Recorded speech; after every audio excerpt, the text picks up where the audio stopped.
Құран жайлы 20 дерек. Құран Алланың сөзі. Алла тарапынан келген кітап. Мұның дәлелі Құранды жеткізуші Мұхаммед пайғамбар, оған Алланың игілігі мен сәлемі болсын, жазу да, оқу да білмеген. Құран оқу деген мағына беретін сөзден шыққан. Сол себептен ол ғылым мен білімнің көзі, ең көп зерттеліп, ең көп оқылатын кітап. Сүре дегеніміз белгілі бір мәтінді қамтыған, атауы және соңы мен басы бар аяттар топтамасы. Құран ұзын, орташа, қысқа болып келетін 114 сүреден тұрады. Аят дегеніміз сүрелерді құрайтын белгілі бір бөліктер, сөйлемдер мен сөз тіркестері. Аят сөйлем секілді болғанымен, кейде бір тиянақты ойды білдірмейді, бірнеше сөйлемнен де тұруы мүмкін. Аят белгі деген мағынаны білдіреді. Құран кәрімде 30 пара бар. Пара дегеніміз Құран сүрелері мен аяттарының 20 беттен тұратын бөлігі. Құран кәрімдегі ең ұзын сүре Бақара 286 аят. Ең қысқа сүре Кәусар 3 аят.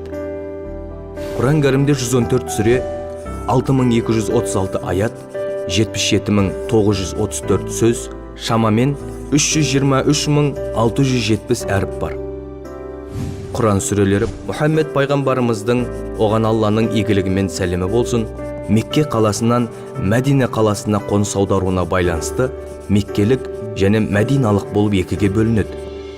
Сүрелердің 87-сі меккелік кезеңде, 27-сі Мәдина кезеңінде түскен. Құран аяттары пайғамбарымызға, оған Алланың игілігі мен сәлемі болсын, 23 жыл бойы әртүрлі оқиғаларға, жағдаяттарға, сұрақтарға байланысты бөлшектеліп түскен. Құран кәрімде 15 сәжде аяты бар. Осы аяттарды оқыған және тыңдаған адам сәжде жасайды. Құран кәрімде Мұхаммед пайғамбарымыздың, оған Алланың игілігі мен сәлемі болсын, Мұхаммед есімі 4 рет, Ахмад есімі 1 рет келген. Құрандағы ең ұлы аят Бақара сүресінің 255 аяты.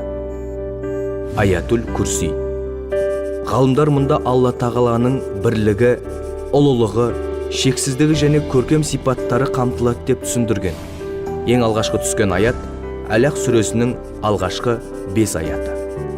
Ең соңғы түскен аят Бақара сүресінің 281 аяты. Құранның анасы Фатиха сүресі, Құранның жүрегі Ясин сүресі, Құранның шыңы Бақара сүресі. Құранда бір ғана әйелдің аты аталған. Ол күллі әйелдердің ардақтысы, Иса пайғамбардың анасы Мәриям анамыз. Оның есімі 33 рет аталады. Соңғы түскен сүре Наср сүресі. Құрандағы 4 аяттан тұратын Иқлас сүресі Құранның 3-тен 1-не тең келеді.